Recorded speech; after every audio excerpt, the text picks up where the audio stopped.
Halo, kembali lagi di channel ini ya. Sudah lama aku nggak bahas tentang analisa saham. Kali ini aku akan bahas kembali di tahun 2023 akan semakin intens analisa sahamnya karena saham-saham yang IPO itu lumayan banyak ya tahun kemarin dan tahun ini pun Bursa Efek Indonesia targetnya cukup banyak perusahaan yang IPO. Jadi agar bisa membantu teman-teman belajar cara menganalisa dan juga bisa mempertimbangkan sebelum membeli sebuah saham. Jadi aku akan memakai cara analisa laporan keuangan dan bisnis ya.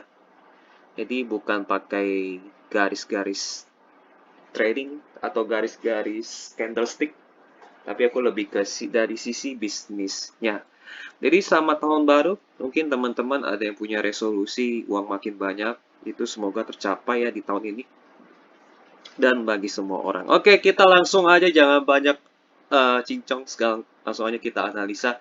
Aku hari ini akan analisa tentang perusahaan Ultrajaya Milk Industry Tbk atau susu Ultra Milk. By the way, mereka nggak hanya produksi susu Ultra Milk sih. Mereka ada teh kotak. Ini teh kotak brandnya juga lumayan kuat. Jadi susu Ultra Milk itu brandnya kuat. Teh kotak juga brandnya kuat. Jadi kita langsung aja ya. Ini ada teh kotak ya, teh jasmine juga ada nih. Teh jasmine, tapi kita langsung masuk ke halaman produk kali ya. Oh, berarti harus lihat satu-satu. Ini ada Ultra Milk, ini teh jasmine, atau teh kotak ya. Ini teh kotak jasmine. Dan mereka juga ada sari kacang hijau nih. Yang ini aku suka nih. Aku dari semua produk ini aku udah coba semua, kecuali yang sweetened ini. Yang tiga ini aku udah coba dan itu semuanya enak. Dan kalian kalau mau ke Indomaret atau ke Alfamart, pasti kalian akan lihat produk ini. Kecuali yang ini nih, Ultrasari kacang hijau lumayan jarang. Dua teh kotak sama Ultramilk ini sering banget di Indomaret atau Alfamart. Ini produknya mereka, oke. Ini websitenya mereka ya, ultrajaya.co.id. Jadi di sini websitenya kalian bisa lihat semuanya ya, presiden, direktur, dan lain-lainnya. Jadi kalian baca sendiri aja, langsung kunjungi di ultrajaya.co.id. Jadi aku akan nggak bahas terlalu banyak di sini, karena ini websitenya terlalu banyak informasi, jadi aku langsung ke inti-intinya aja. Ini kalian juga bisa mau download laporan keuangan, laporan tahunan, ini annual report, laporan tahunan. Kalian lihat satu-satu. Ini dari tahun 2008, tapi yang 2008-2009-nya filenya ngaco. Yang benar itu dari tahun 2010, kalian bisa lihat. Dan di sini juga bisa lihat laporan keuangan langsung, audited report nih. Ini yang akhir tahun ya, laporan keuangan. Jadi kalau mau kuartalan juga ada. Ini quarterly report, ini yang kuartalan. Oke, lengkap lah ya. Kita langsung aja profil perusahaan secara singkat. Jadi ini kalau websitenya kalian mau lihat-lihat boleh di sini. Kalian cari sendiri. Nah, di sini profil secara singkat di websitenya idx.co.id ya. Ini bursa resminya Bursa Efek Indonesia. Website resminya Bursa Efek Indonesia. Oke, ini ada ULTJ kodenya, ini alamat dan lain-lain. Dan mereka masuk sektor makanan dan minuman. Produk susu olahan. Oke, ini nama direkturnya. Kalian kalau mau cari jejak rekam mereka apakah negatif atau positif, cari aja di Google. Jadi caranya ketik nama mereka ini, misalnya Pak Sabana Prawira Wijaja, kalian copy aja terus paste di Google Search.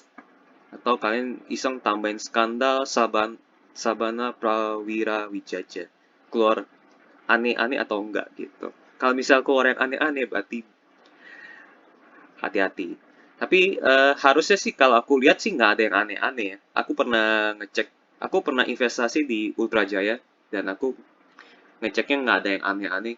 Kecuali kasus yang ketemu apa sih kayak kodok di dalam Ultrajaya. Tapi itu udah kasus lama banget.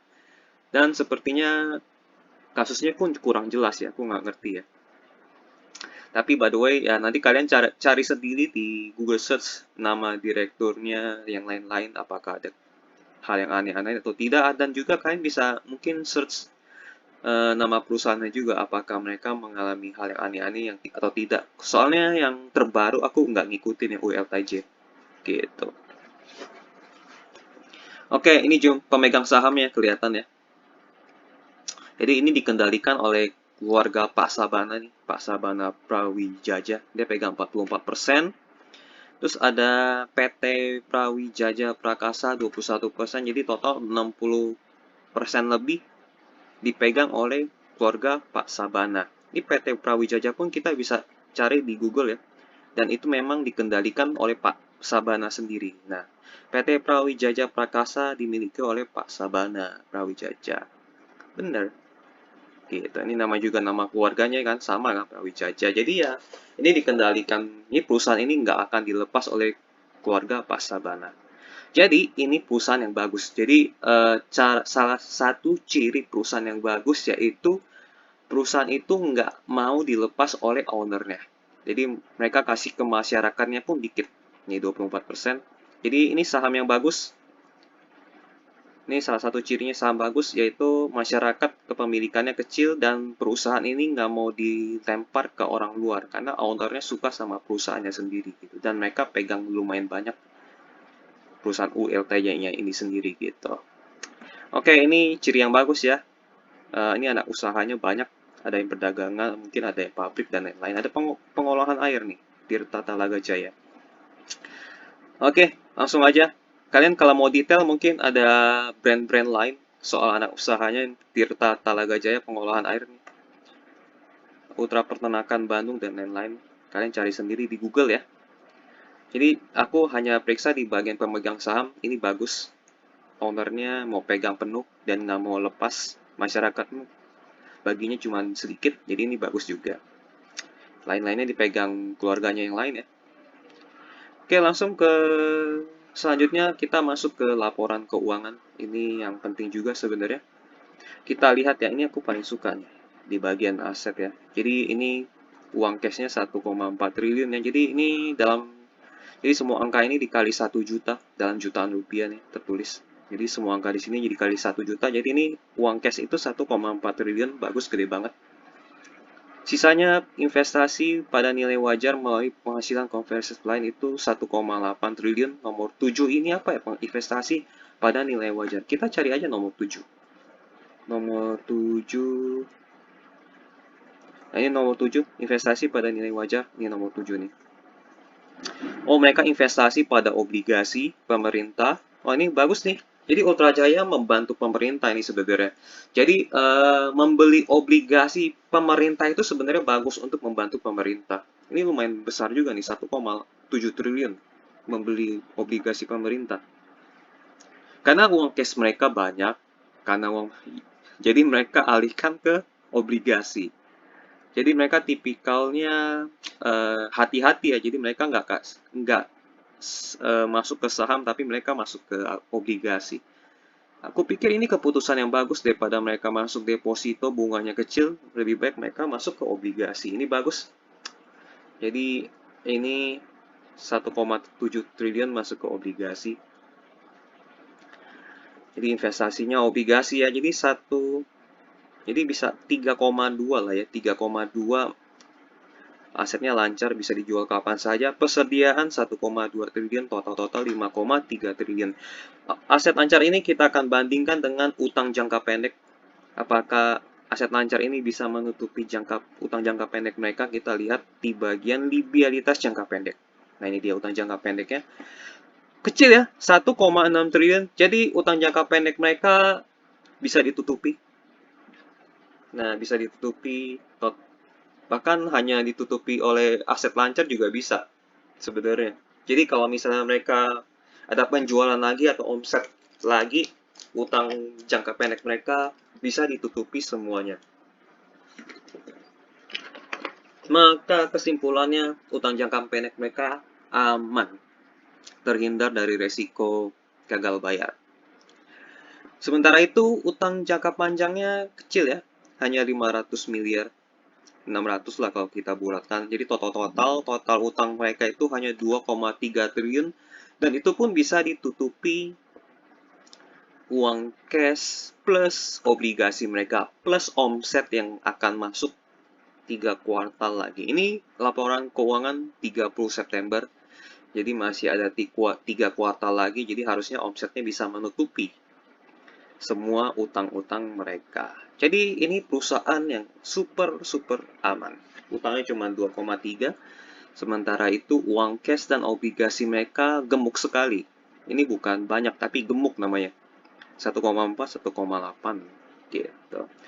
Oke, aman. Dari sisi utang kita langsung masuk ke bagian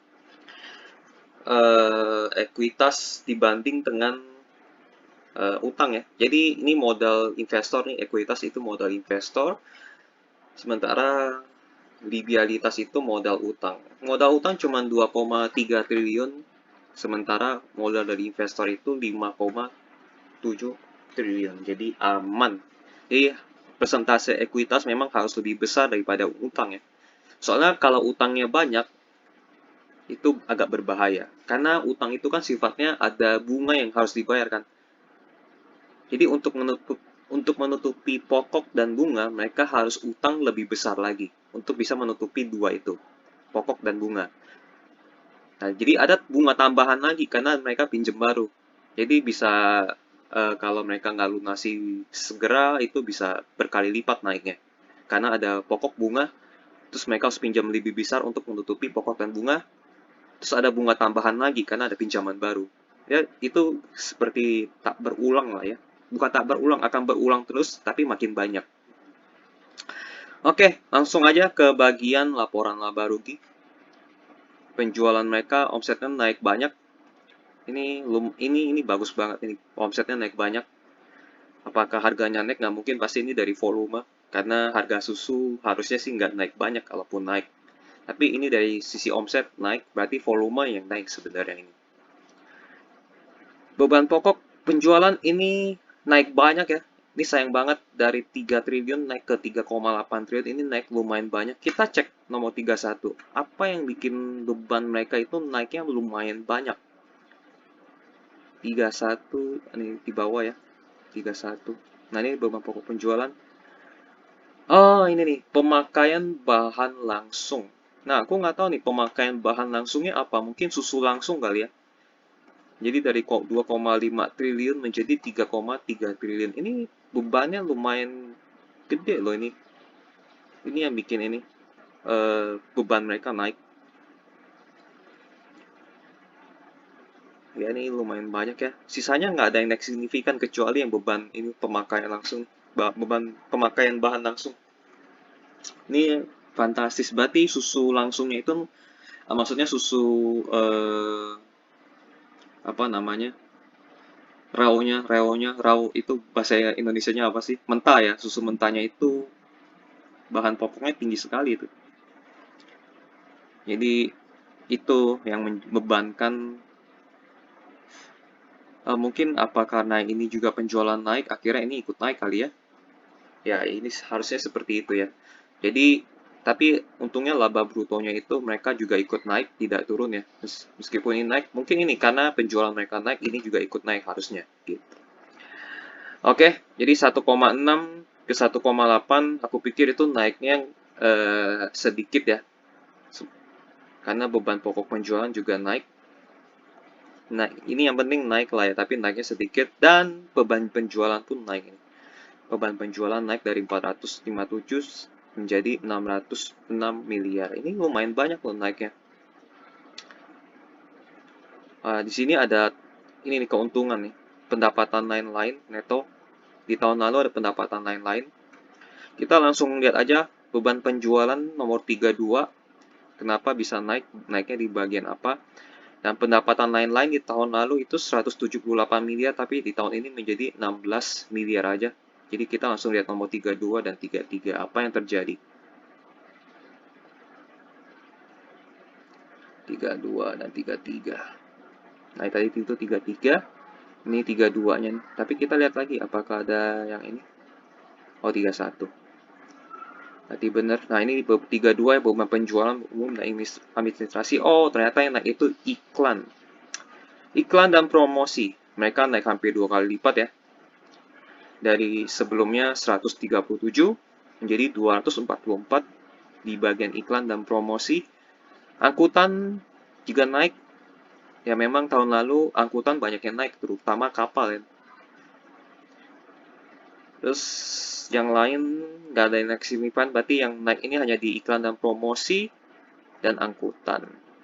Jadi kalau misalnya iklan promosi naik harusnya sih nggak masalah ya bagi aku pribadi ya, karena mereka ingin mendorong penjualan mereka dan berhasil ya. Jadi dengan lewat iklan dan promosi akhirnya penjualan mereka meningkat dari 4,6 menjadi 5, berapa gitu. Jadi ini aku nggak masalah soal ininya naik, tapi yang menjadi masalah cuma angkutannya aja. Naiknya lumayan banyak ini angkutan. Harusnya nggak ada masalah sebagian beban dan biaya ya. Hanya dua poin itu aja. Nah, kita langsung lihat di bagian nomor 33 pendapatan lain itu apa sih? Kenapa di tahun ini bisa turun? Oh, lain-lainnya nggak dijelaskan nih, others. Others nggak dijelaskan detail. Sayang sekali. Justru ini nggak terlihat jelas ini nambahnya karena apa. Jadi tidak diketahui ya ini 187 dari apa. Apakah dari jualan apa gitu tidak diketahui. Jadi kita langsung lihat ke bagian laba tahun berjalannya. Eh,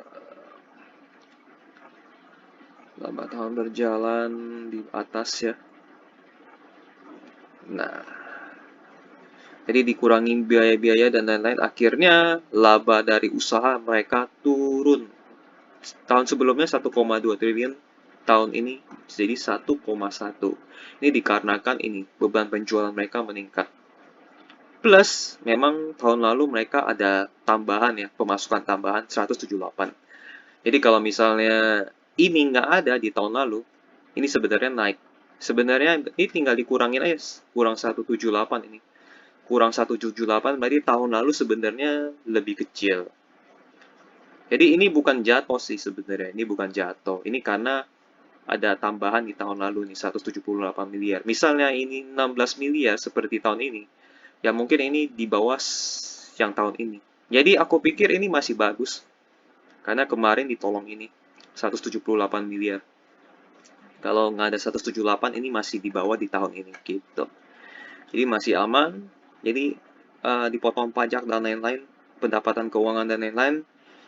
Ya akhirnya laba tahun berjalan mereka ya, laba laba tahun berjalan mereka atau laba bersih mungkin bisa dibilang turun dari 914 miliar menjadi 835 miliar.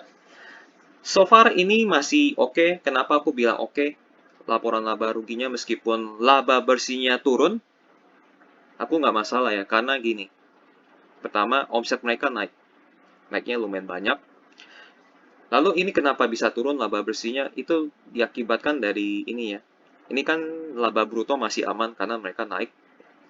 Ini karena beban penjualan.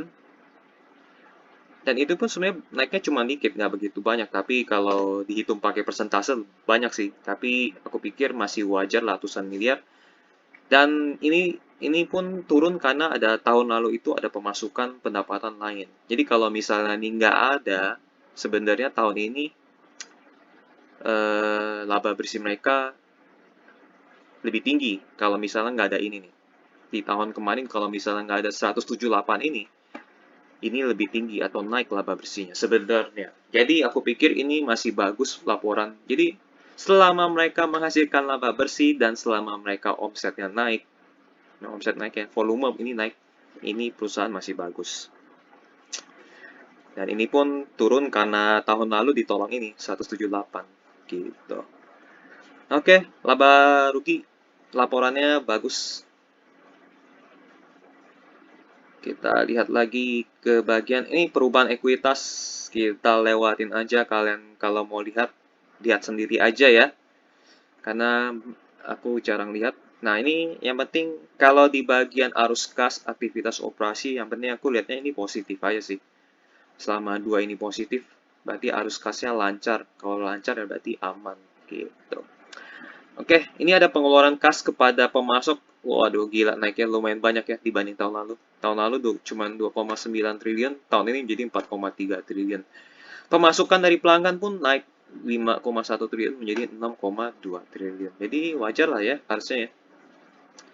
Karena ada biaya naik, akhirnya sisa cash 300 miliar, tahun lalu 1,1 T. Harusnya tahun ini lebih baik, harusnya. Jadi selama ini masih positif sih, masih nggak masalah. Jadi secara keseluruhan, laporan keuangan mereka bisa dikatakan bagus atau baik. Bisa dibilang begitu. Utang mereka kecil, omset mereka naik, laba bersih mereka turun bukan karena beban mereka yang naik banyak, tapi karena tahun lalu memang ada pemasukan yang lumayan banyak. Ini 178 miliar ini nih, pendapatan lainnya. Jadi hanya karena itu aja, bukan karena beban mereka yang naik banyak. Jadi so far oke ya, arus kas juga positif. Kalau dikatakan bagus banget, enggak. Bisa dibilang bagus, iya bagus. Gitu. Lanjut, langsung lihat kinerja tahunan mereka. Wah ini bagus banget ya. Aku udah catat, aku udah rekap dari tahun 2009 sampai 2022, kuartal 3. Ini bagus ya. Ini naik loh. Dari 2009 yang ekuitasnya hanya 1,1 triliun, di tahun ini jadi 5,7 triliun. Bahkan ini naik dibanding sebelum COVID. COVID kan 2020 kan. Nah ini turun nih, ini karena COVID nih. Dan ekuitasnya turun karena apa? Kalian cek sendiri ya di laporan keuangannya, aku nggak ngecekin. Tapi aku anggap mungkin mereka keluarin biaya untuk atau apa gitu ya, kurang ngerti ya. Tapi ini ekuitas mereka naik dibanding sebelum COVID. Ini artinya bagus banget. Dan mereka selalu mencetak laba bersih. Ini artinya bagus dan laba bersihnya pun mereka konsisten naik. Jadi meskipun mereka naik turun tapi ujung-ujungnya naik. Itu artinya bagus. Arus kas mereka selalu positif setiap tahun. Omset mereka juga naik lah ya. Naik turun mungkin di akhir-akhir mereka naik turun tapi ujungnya harusnya naik gitu. Jadi laporan keuangan terbaru pun omsetnya naik ya. Ini yang terbaru nih. Omsetnya naik. Ini tinggal kuartal 4 ini pasti naik juga nih. Dari 6,6 jadi 7 misalkan. Kalau misalnya ini full tahun 1 tahun ya. Kemungkinan ini bisa masuk 7 gitu. Jadi so far dari rekap tahunan itu mereka kinerjanya bagus. Ekuitasnya naiknya lumayan tinggi. Arus kas selalu positif. Laba bersih juga naik. Trennya naik ya dari 2009 sampai 2022 kuartal 3, omsetnya juga naik secara tren jangka panjang. Jangka panjangnya mereka naik, tapi kalau jangka pendeknya mungkin mereka naik turun, tapi ujungnya ke atas. Itu bagus. Harga terakhir di hari ini 1.510, menghasilkan PE ratio 15,68 kali.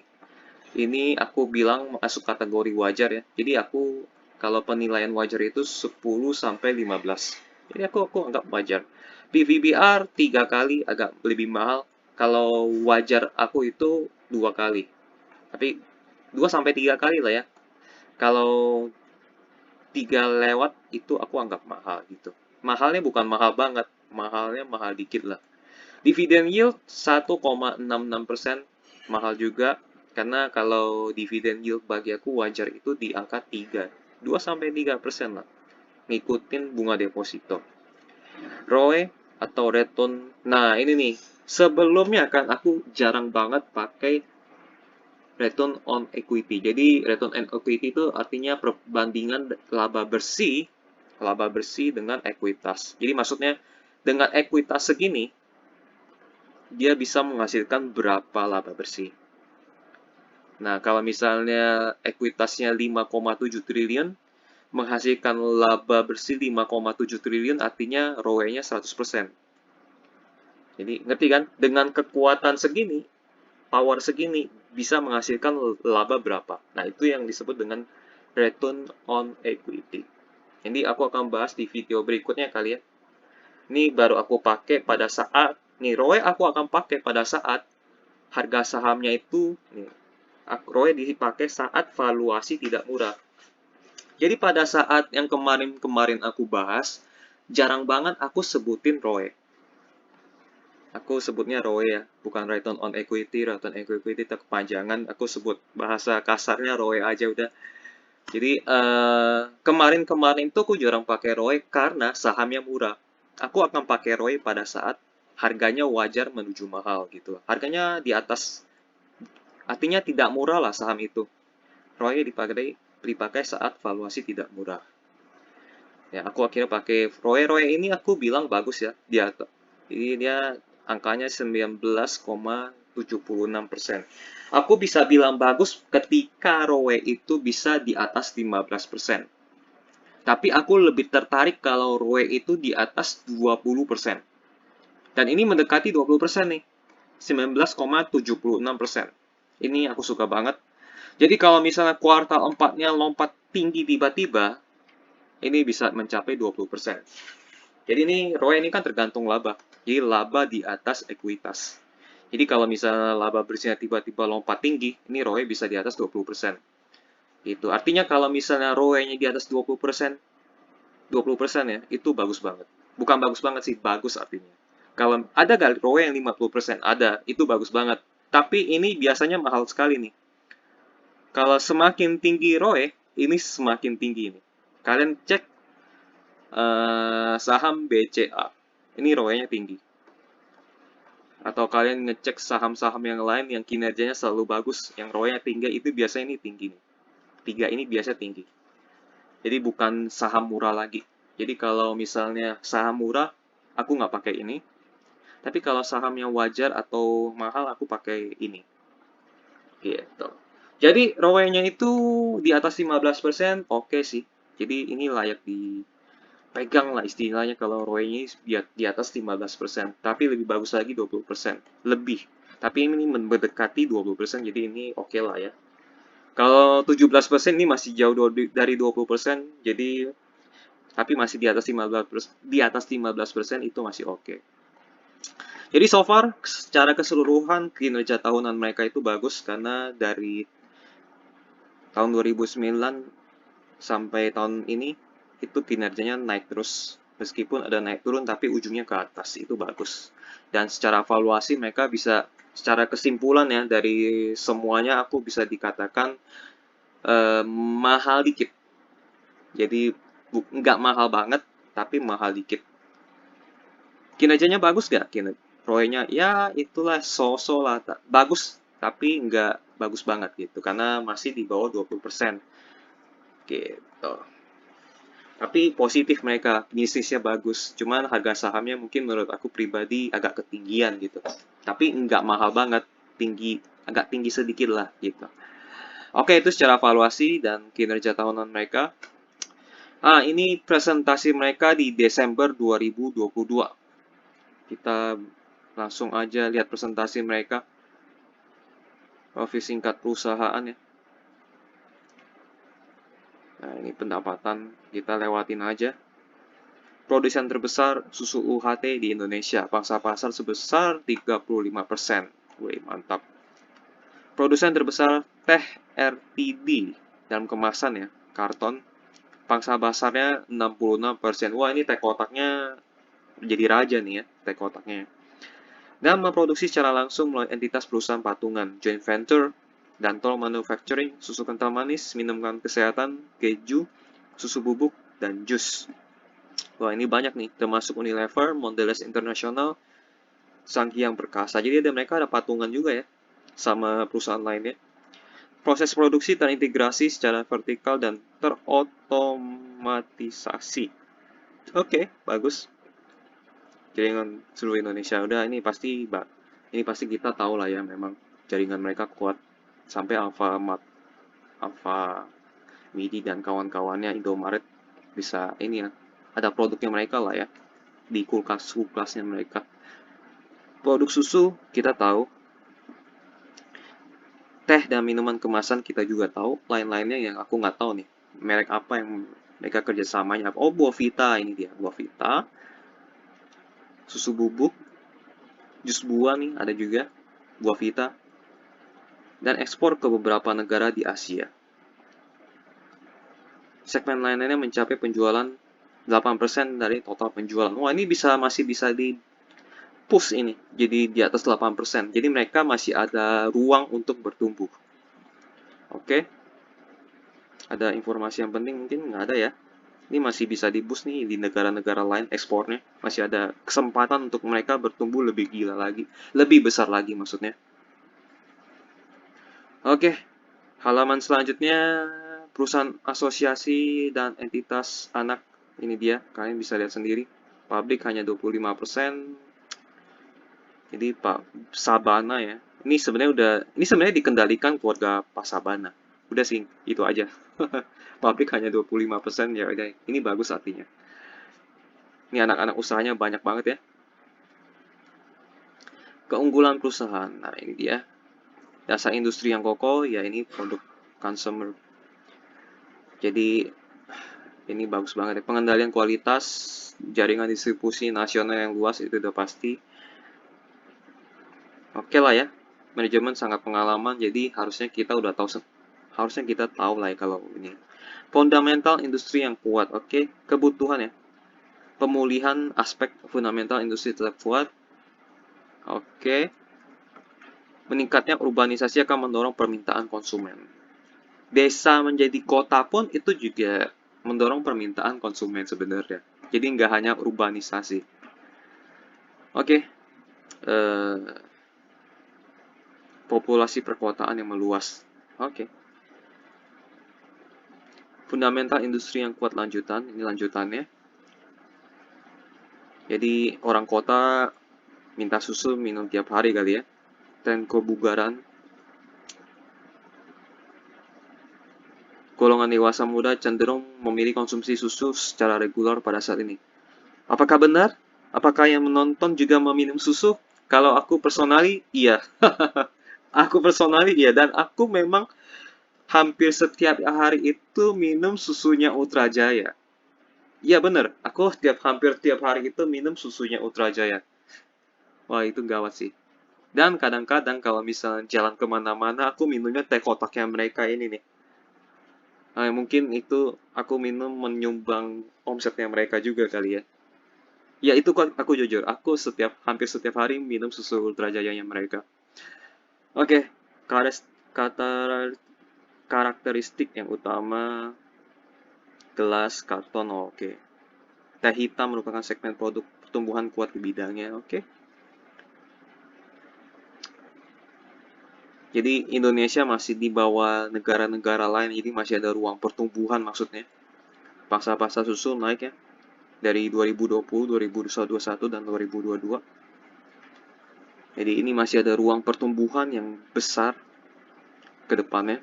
Posisi pasar terbesar siap meraih pertumbuhan pasar. Ya ini, kualitas yang tinggi dan lain-lain. Ini Ultramik 35%, lain-lainnya dibagi ya.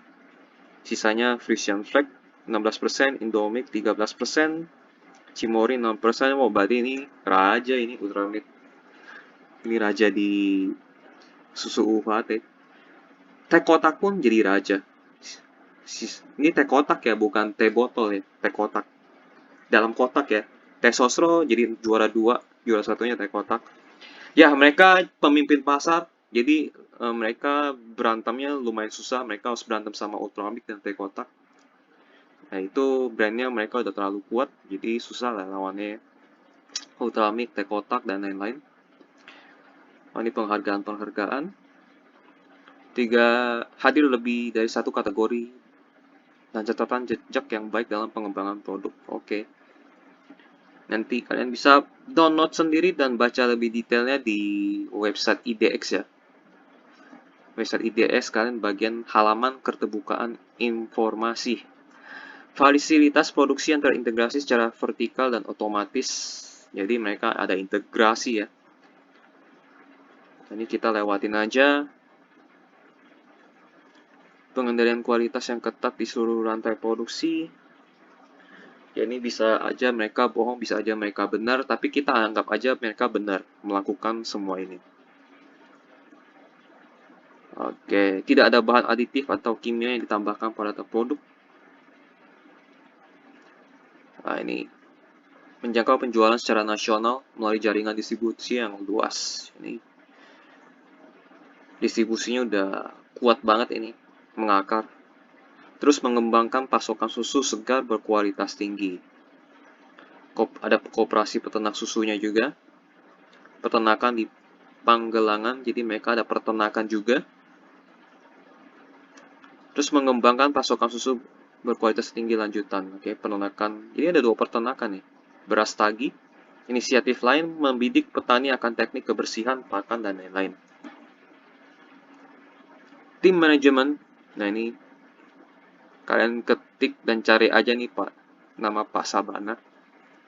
Selama ini sih harusnya Pak Sabana ini tidak ada yang aneh-aneh ya. Dia pebisnis yang baik kalau aku yang cari. Tapi kalau kalian punya perspektif yang berbeda atau pengalaman yang berbeda dengan Pak Sabana, boleh aja tulis di kolom komentar.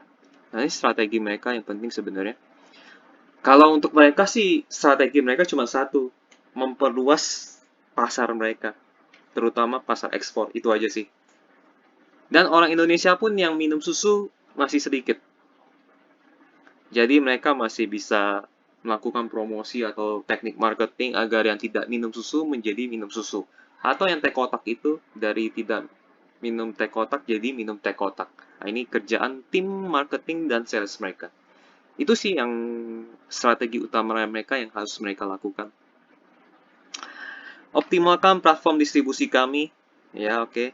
Ya, ini ketersediaan itu penting juga. Jadi kalau misalnya orang mau beli, langsung ada gitu kan. Memastikan ketersediaan. Nah, ini oke nih. Meningkatkan kapasitas produksi dan gudang. Oke. Fokus yang berkelanjutan dalam mengembangkan produk baru. Ini juga bagus. Ekspansi operasional peternakan, investasi yang berkelanjutan untuk meningkatkan efisiensi operasi. Mereka sih strateginya simpel aja, cuman kerjaan mereka berat ya. Apalagi kalau mereka mau rebut dari bukan pengguna ya, konsumsi merek lain. Ya mereka harus tim marketingnya kerja keras gitu. Mengoptimalkan platform distribusi kami, memastikan ketersediaan optimal secara nasional ini. Jadi distribusi lah ya, mereka ininya meningkatkan penetrasi pedagang eceran modern tradisional. Jadi kalau misalnya ada merek lain yang habis di satu toko, ada Ultra Jaya loh gitu. Jadi akhirnya bisa masuk Ultra Jaya.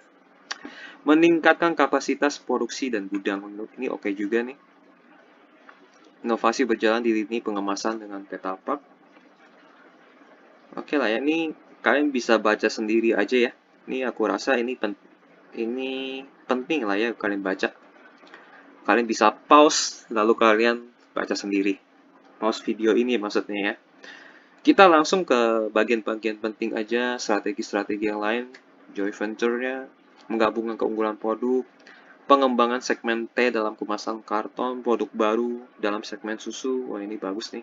Meluncurkan produk-produk pada waktu yang tepat, produk baru dalam segmen susu. Jadi ada produk baru ya, untuk menambah penjualan mereka sih, lebih tepatnya dari sisi omset. Jadi mereka selain mungkin kalau marketing dan sales mereka nggak ngomong lagi, itu nggak perlu diomongin. Kalau ini perlu diomongin yang produk-produk baru, karena mereka ada target setiap tahun harus naik 10% atau 20%. Jadi soal strategi meningkatkan sales dan marketing harusnya nggak perlu diomongin lagi gitu. Oke sih, strategi mereka, produk baru yang paling aku suka nih. Karena ini bisa berpotensi meningkatkan pendapatan baru. Strategi yang lain, peternakan ya. Nggak ada yang peternakan ya, ini urusan mereka sih sebenarnya. Tapi apakah investor perlu tahu? Mungkin perlu tahu juga untuk hitung-hitungan produksi, biaya atau beban ya. Apakah bebannya naik atau turun gitu. Investasi yang berkelanjutan untuk meningkatkan efisiensi produksi, ada alat baru, teknologi baru, oke lah limbah juga. Peternakan penting juga sih untuk mengurangi biaya produksi atau beban produksi. Ini aku yakin mereka pasti ada kerjasama dengan pihak ketiga peternakan. Jadi kalau misalnya peternakan mereka sedikit, sementara permintaan produksinya banyak, jadi mereka mau nggak mau pakai pihak ketiga. Tapi pihak ketiga kalau misalnya harganya lagi mahal, akhirnya membebani beban produksi mereka. Tapi kalau misalnya sapi mereka punya sendiri, harusnya mereka bisa mengurangi beban produksi gitu. Ini penting juga sebenarnya. Aksi korporasi, pembagian dividen. Nah, ini mereka setiap tahun bagi dividen ya. Pembelian kembali saham. Wah, ini oke nih. Mereka beli lagi sahamnya. yang beredar. Jadi tujuan ini bagus, pembelian kembali saham ini bagus. Jadi mereka beli lagi saham yang beredar di pasar. Jadi mengurangi jumlah lembar itu bagus, jadinya lembar saham itu jadinya langka. Karena akhirnya langka dan orang pengen beli, maksudnya karena lembar sahamnya langka, akhirnya jadinya harga jadi lebih mudah naik. Ini bagus. Penerbitan medium term notes. Oh, ini utang ya. Jadi utangnya kecil sih, harusnya nggak masalah ya. Nah, ini bagus nih, dua ini bagus. Ini juga harusnya nggak masalah. Ini mereka mungkin tambah modal lah ya. Ini biar jadi kan kalau misalnya pasar jumlahnya makin sedikit, naik sahamnya, harga sahamnya naik lebih lebih mudah lah karena di pasaran hanya sisa sedikit gitu. Ikhtisar data keuangan kita lewatin aja. Next segmen kita mungkin perlu tahu lah ya. Kategori susu mereka naik 2020, 2021 mereka naik, ini juga naik. Ini teh juga naik, yang lain-lain juga naik. Oke sih. Rincian bahan pokok penjualan, pemakaian bahan baku mereka naik nih. Nah, ini antara susu segar, daun teh, gula, kemasan. Oh, iya bener. Ini bahan-bahannya nih. Yang naik lumayan banyak ya ini. Repair and maintenance dan lain-lain ya. Ini sih aku rasa yang tadi yang bahan bakunya ini mahal nih naiknya. Harga bahan baku kan termasuk susu telah meningkat. Demikian pula biaya pengiriman. Tadi kita lihat ada 2 poin ya, pengiriman dan ini nih bahan bakunya di laporan keuangan terakhir kita lihat. Oke, rincian beban penjualan. Ya, ini mereka agresif soal ikan tadi kita juga udah lihat. Agresif dan berhasil terkendali. Ya, ini meningkat karena volume penjualan meningkat. Ini bagus nih. Biaya logistik dan angkutan meningkat karena memang volume penjualan mereka meningkat. Jadi ini maklum. Oke. Harus kas positif lah ya. Membiayai pembelian bahan baku. Kan mereka beli dari pihak ketiga. Sapi mereka produksinya masih terbatas. Jadi mereka butuh sapi-sapi tambahan. Ringkasan kita lewatin aja. Oke, selesai. Dari hasil presentasi mereka oke lah ya. Nggak ada menemukan hal yang negatif. Tapi aku yang paling suka ini nih. Mereka berinvestasi ya. Memperbanyak peternakan mereka agar biaya produksi mereka lebih murah. Kalau mereka ambil susu dari sapi sendiri kan harusnya lebih murah. Dan mereka positifnya ada produk baru.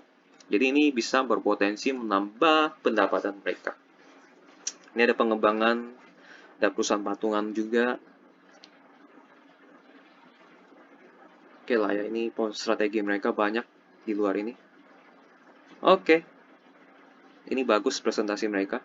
Ada produk baru, ada pengembangan-pengembangan lain dan maintenance dan lain-lain, ada pertambahan peternakan, itu bagus. Nah, ini tanya jawab, sesi tanya jawab kita baca juga. Ini presentasi ya. Ini tanya jawabnya langsung kita baca. Berapa kapasitas produksi 2022 dengan 2023? Apakah ada potensi penjualan produk yogurt? Wah. Target revenue dan net profit 2022 dan 2023. Ini pertanyaan bagus. Ini investor individu. Ini Stephen Winsarto, ini oke nih. Pertanyaannya bagus. Oke, kapasitas produk pabrik saat ini mencapai 80-90%. Setiap tahun kami mengembangkan kapasitas sesuai dengan kebutuhan pasar. Jadi mereka nggak sembarangan ya. Jadi kalau mereka lihat permintaan di pasar banyak atau tidak. Selama puluhan tahun kami selalu melakukannya. Kami ingin selalu maintenance kapasitas kami di angka 70-80%. Hingga saat ini kebijakan tersebut sudah cukup ketat. Oke, 80-90 oke lah ya. Ultra Jaya selalu melakukan pengembangan produk baru dan modifikasi produk. Hal ini merupakan kebijakan yang selalu dijalankan oleh perusahaan. Tadi mereka udah presentasi ya, mereka mau menghadirkan produk baru untuk menambah omset mereka. Seperti dalam paparan sebelumnya, profit di tahun 2022 tidak akan setinggi 2021. Hal ini dikarenakan dampak harga komoditas pasar dunia meningkat dan biaya-biaya domestik yang melonjak. Sehingga di tahun 2022 ini kami akan mengalami penurunan di net profit. Gak masalah ya, dan ini juga tadi kita lihat ada tahun lalu mereka ada pendapatan lain yang besar juga 178 miliar yang mengakibatkan seolah-olah tahun ini mereka net profitnya turun. Padahal itu di tahun lalu mereka ada pendapatan lain. Namun demikian, harga belum bisa dilakukan. Kenaikan harga belum bisa dilakukan dan baru dilakukan bulan Desember ini. Sehingga dampaknya akan kelihatan recover bertahap di tahun 2. Wah, ini berita yang bagus. Ini di highlight ya. Tahun kemarin belum bisa kenaikan harga, belum bisa dinaikin, tapi baru dilakukan di bulan Desember ini. Desember ini maksudnya tahun kemarin ya 2022, sehingga dampaknya akan kelihatan recover. Jadi mereka naikin harga di Desember 2022. Jadi omset mereka akan naik lagi di Januari 2023. Ini siap-siap nih. Ini akan naik lagi omsetnya karena kenaikan harga produk mereka. Ini berita yang bagus. Oke ya, ini oke lah ya. Ini pasti naik sih. Dan tahun ini mereka sekali lagi laba bersih berkurang karena ada biaya naik, itu nggak masalah. Dan tahun 2021 itu mereka ada pendapatan lain. Itu sih yang mengakibatkan seolah-olah 2022 mereka itu laba bersihnya turun.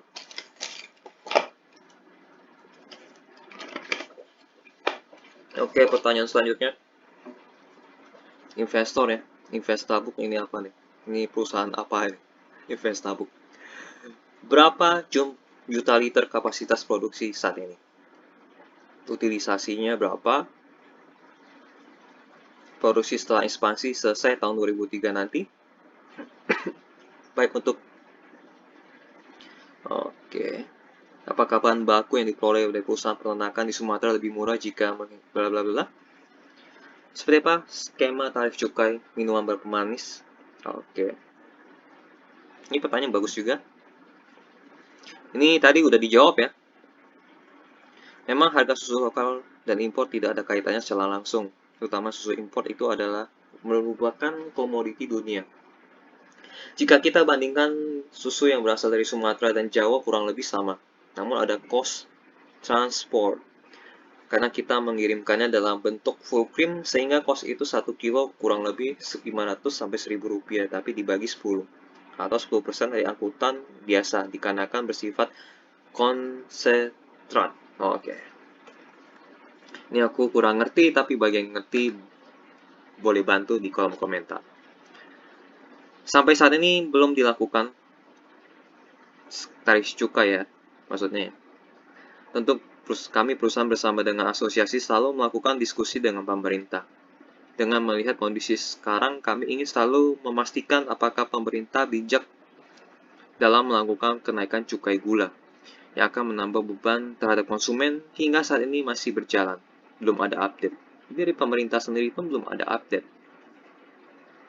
Yang adanya cukai rokok baru naik. Tapi kalau minuman pemanis belum ada. Apakah perusahaan memiliki rencana untuk menggunakan sumber energi terbarukan? Jika iya, apa boleh dielaborasikan? Merupakan perusahaan yang bergerak di bidang FMCG, khususnya di bidang industri susu. Energy cost kami saat ini adalah di bawah 5%. Wah, ini kecil banget nih energy cost-nya nih. Sehingga kami bukan perusahaan yang boros energi. Namun demikian, penggunaan energi yang berasal dari sumber yang green energy yang hanya bisa kami gunakan seperti tenaga surya dan pemanas air. Sedangkan yang lainnya, ini kami switch energi dari solar menjadi gas, sehingga itu akan lebih green. Yang perlu kami tegaskan di sini bahwa kami ingin membeli dari sumber yang mensuplai, bukan kami yang membangkit. Green energy bukan fokus dan bukan tujuan kami. Karena ULTJ bukan industri yang mengkonsumsi energi tinggi. Ya oke lah, jawabannya bagus. Di bawah 5% itu kecil banget sih. Lanjut. Apakah Ultra Jaya ada rencana launching produk? Ada. Berapa utilisasi kapasitas 5 tahun ke depan? Nah, ini bagus 5 tahun ke depan. Apakah ada? Kalau ada, bagus. Sama ini dividen payout perseroan cukup fluktuatif. Bagaimana kebijakan dividen? Ini juga bagus pertanyaan 2 dan 3 ya. Satunya kita lewatin aja. Karena ada produk barunya. Sudah dijelaskan. Utilisasi presentasi kapasitas dari 70-80% juga dijawab nih. Sesuai dengan kapasitas pasar. Nomor 3, dividen nih. Well aja selalu ini deh yang tadi kan mereka 5 tahun ke depan ya. Sesuai dijelaskan sebelumnya kami meminta meningkatkan kapasitas di tahun berikutnya untuk menyesuaikan kapasitas pasar. Jadi sesuai kapasitas pasar. Jadi mereka nggak targetin pokoknya setiap tahun naik 10%. Terserap atau nggak terserap di pasar, bodoh amat. Jangan begitu, harusnya sesuai dengan kapasitas pasar. Kalau misalnya pasarnya butuhnya 10%, ya mereka naikin 10%. Kalau pasarnya butuhnya naiknya 5%, ya mereka naikin 5%. Kalau nggak naik, ya mereka nggak naikin. Gitu, jadi sesuai kapasitas pasar. Mengenai kebijakan dividen, ULTJ selalu comply dengan ketentuan-ketentuan minimal dengan bursa dan OJK. Namun kami juga menyesuaikan dengan kebutuhan ekspansi perusahaan, kebutuhan lain, dan sehingga kebijakan dividen kami tergantung dari kepada kepentingan perseroan untuk berkembang atau sesuatu yang ekspansi. Namun demikian kami juga selalu berusaha untuk seimbang dengan investor yang mendukung kami setiap tahun, bla bla bla. Oke, jadi ini dividen ini naik turun karena ada pertimbangan apakah mereka mau ekspansi atau tidak ya. Video rekaman dari keseluruhan rangkaian acara public expose ini dapat diunduh di OneDrive Perseroan. Wah, ini kalian bisa download nih di link ini. Ini aku bisa klik nih sebenarnya. Tapi kalau kalian mau lihat ya kalian bisa screenshot, kalian tulis kodenya, jadi nggak perlu lah ya. Kalian cukup langsung datang aja ke websitenya mereka ya. Siapa tahu ada gitu. Terima kasih. Ya udah paling gitu aja sih. Nah, ini investor yang hadir banyak ya. Berapa banyak? 99 itu banyak. Oke, itu aja sih presentasi dari mereka. Ini rekamannya. Pak Sabananya ada ya. Pak Sabananya harusnya ada. Ini Pak Sabananya mungkin ya. Ya ini Pak Sabananya ini. Pak Sabananya sendiri. Ini raw profile sekali Pak Sabananya. Dari ininya. Ya ini orang yang raw profile. Jadi harusnya oke. Ini dia Pak Sabananya. Langsung aja ke informasi lainnya. Nah, ini rekaman harga saham mereka dari pertama IPO itu sekitar 2000 berapa? 2004. 2004 harga paling rendah mereka itu di sekitar 100-an. Sekarang udah 1.500. Berarti naik 15 kali lipat lah ya. Dari tahun 2004 sampai 1000 tahun 2022. Butuh berapa tahun tuh? 17 tahun ya? 18 tahun. 18 tahun naik 15 kali lipat. Lumayan lah. Ini harga saham mereka maksimal dari 2004 sampai 2022. 18 tahun lah ya. Naik 15 kali lipat. Paling terendah mereka ratusan.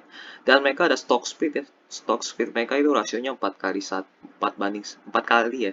4 dibagi 4. Jadi kalau mau harga aslinya itu tinggal harga sekarang dikali 4 gitu. Oke, ini ada pertumbuhan secara jangka panjang. Ini bagus. Kita lihat ekuitasnya pun juga naik. Jadi memang harga saham itu mengikuti pertumbuhan ekuitas. Jadi kalau misalnya ekuitasnya lompatnya tinggi, itu pas dijamin ya, aku jamin harganya juga harga sahamnya juga lompatnya tinggi. Jadi belilah saham yang ekuitasnya dalam jangka panjang bisa lompat tinggi. Itu dijamin dalam jangka panjang itu lompatnya tinggi juga. Gitu. Oke lah ya. Kita lihat dividennya mereka. No. Nah, ini dividen mereka rajin bagi dividen.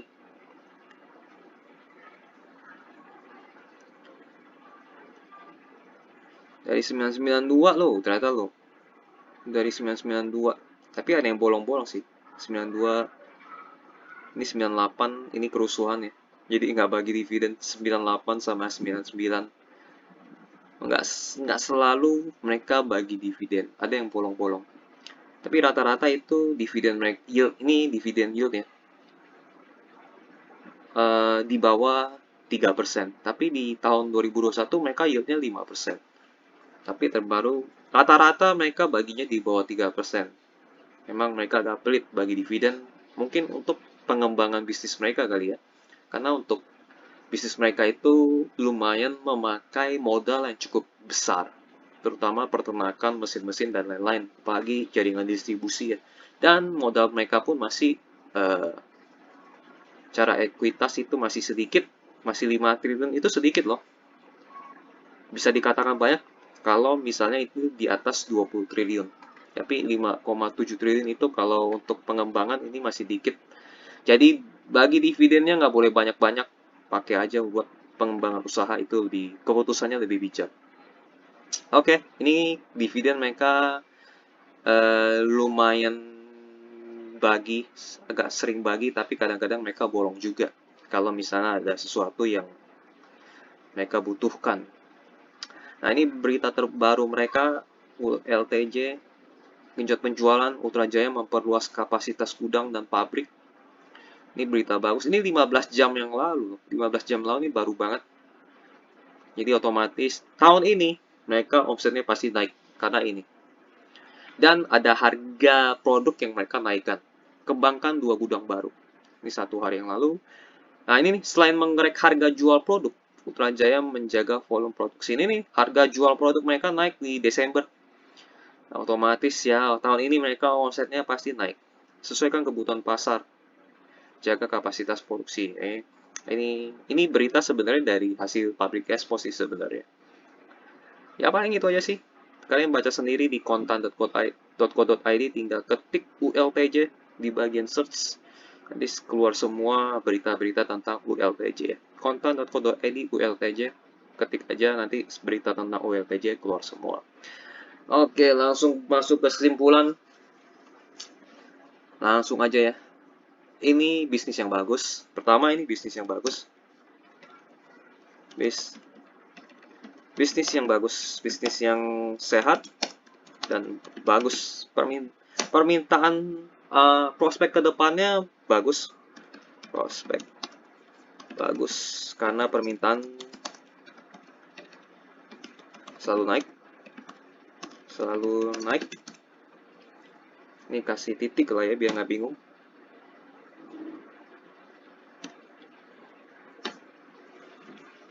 Dan pasar ekspor masih bisa dikembangkan.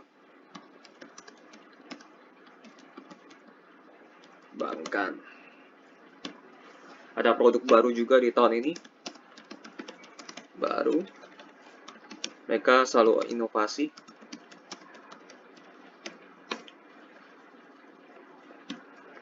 Terus tadi ada apa aja tadi? Harga bisa naik. Harga produk naik di tahun ini. Bukan di tahun kemarin bulan Desember. Desember sama Januari deket lah ya. Jadi jaraknya dekat. Harga produk bisa naik. Ini bagus. Jadi satu ciri perusahaan yang bagus, mereka bisa naikin harga produk tanpa takut kehilangan pasar. Ini bagus banget. Ini bagus banget. Cara bisnis mereka overall bagus. Secara bisnis keseluruhan bagus. Kenapa bagus ya ini bisnis sehat dan bagus. Ini ngulang sebenarnya. Ya udahlah, biar karena ini ulang artinya penting berarti ya. Permintaan selalu naik karena orang kota katanya orang desa mungkin jarang minum susu, tapi pas mereka pindah ke kota permintaan susunya jadi naik, terutama teh kotak. Pasar ekspor masih bisa naik lagi karena di ekspor mereka jumlahnya masih kecil dan mereka mungkin harus berantem dengan produk dari negaranya sendiri gitu. Ada produk baru, selalu inovasi itu bagus, harga produk bisa naik. Nah ini kesimpulannya nih, secara bisnis keseluruhan bagus. Bagaimana dengan valuasi? Valuasi, valuasi. Oh ya, bisnis bagus karena ini juga nih. Bisnis bagus karena keuangan mereka sehat. Keuangan sehat. Oke ya, keuangan mereka sehat, utangnya kecil, terus ininya selalu positif, laba bersih selalu naik, omset selalu naik, ekuitas selalu naik. Jadi keluarganya, jadi keuangannya sehat, sehat dan bertumbuh. Satu lagi, dan bertumbuh. Bertumbuh. Oke. Valuasi. Valuasi. Nah, aku bilang ini agak mahal lah ya. Dividend yield-nya hanya 1,6, PV-BR-nya 3 lebih dikit, PER-nya 15 lebih. Jadi semuanya lebih mahal dikit. Nggak mahal banget. Jadi aku pikir harga valuasinya mahal dikit. Nggak mahal banget sih, mahal dikit. Di bawahnya mahal, jadi mahal dikit. Valuasinya mahal dikit secara valuasi ya. ROE-nya pun di bawah 20%, aku kurang suka. Aku sukanya yang di atas 20%. Di atas 15% lumayan, tapi aku lebih tertarik di atas 20%. Jadi aku pikir, ya valuasi mahal dikit lah ya. Nah, tapi untuk investasi jangka panjang, oke banget. Oke banget. Oke banget. Investasi jangka panjang mereka. Jadi saham ULTJ ini nggak cocok untuk investasi jangka pendek. Karena sekali lagi valuasi mereka tinggi. Tapi kalau kalian mau beli sekarang, untuk petik dalam jangka waktu pendek itu nggak cocok. Tapi kalau kalian mau investasi di atas 10 tahun, di atas 10 tahun ini oke banget. Ini pertumbuhan 10 tahun mereka, ekuitasnya naiknya bisa 5 kali lipat loh. 4 kali lipat lebih dikit lah kali ya. Mendekati 5 kali lipat. Jadi harga sahamnya mungkin bisa naik 5 kali lipat. Jadi untuk investasi jangka panjang ini oke banget. Tapi kalau investasi jangka pendek, investasi jangka pendek enggak banget. Enggak lah ya, karena mahal. Dikit, mahal dikit. Enggak mahal banyak, mahal dikit. Jadi karena valuasi ini agak mahal dikit bagi aku pribadi ya, entah bagi orang lain. Tapi kalau misalnya kalian mau investasi jangka panjang, oke banget. Gitu. Oke sih, aku rasa itu aja. Apakah layak diinvestasikan? Layak banget. Tapi untuk jangka panjang.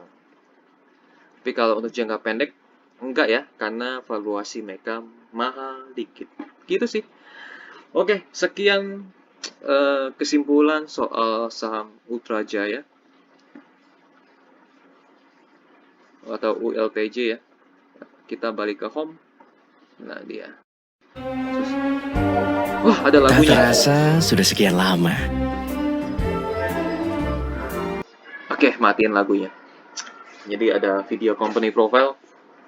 Jadi kalau kalian mau investasi jangka panjang, oke. Investasi jangka pendek, belum dulu lah ya. Mungkin tunggu harganya jatuh. Sampai ini mereka, aku bisa katakan murah kalau misalnya per mereka di bawah 15, di bawah 15 lah ya. Ini lambang di bawah 15, nah di bawah 15, atau mungkin di bawah 3, di bawah 3, dividen yield mungkin dia sekitar 3%, gitu. Ya itu baru kalian boleh beli untuk jangka pendek. Tapi kalau misalnya untuk jangka panjang, ini nggak perlu kalau untuk jangka panjang. Langsung beli aja gitu kan. Oh saya mau petik 10 tahun kemudian, langsung beli aja sekarang. Gitu. Oke sih, kalau ada kekurangan, ini kesimpulannya udah tau lah ya. Aku berulang kali nih. Jangka panjang oke, jangka pendek ya. Untuk ULTJ. ULTJ. Jadi kalau ada informasi yang salah atau kurang, kalian boleh bisa tambahkan atau koreksi di kolom komentar. Dan kalian kalau mau request analisa saham apa, boleh juga tulis di kolom komentar, karena di tahun 2023 ini aku akan banyak bantu orang untuk analisa. Dan keputusan beli atau jual, kalian pun juga harus analisa sendiri, karena belum tentu hasil analisaku benar dan bisa juga analisaku ada yang kurang. Gitu aja sih. Sekian video untuk hari ini. Semoga bermanfaat. Kalau kalian mau niru caraku untuk menganalisa pun juga boleh. Untuk kalian belajar ya, buat para pemula. Itu boleh banget. Jadi ini semoga video ini bisa bantu kalian belajar juga Jadi video ini bukan untuk kalian apa sih memutuskan beli atau tidak, tapi lebih ke edukasi bagaimana cara menganalisa sebuah saham dan mengambil keputusan apakah ini jangka pendek atau jangka panjang, apakah ini mahal atau murah. Itu aja sih, paling sekian gitu aja tentang analisa saham ULTJ. Kalau ada saran dan kritik juga boleh ditulis di kolom komentar. Oke, bye-bye. Sampai jumpa di video berikutnya.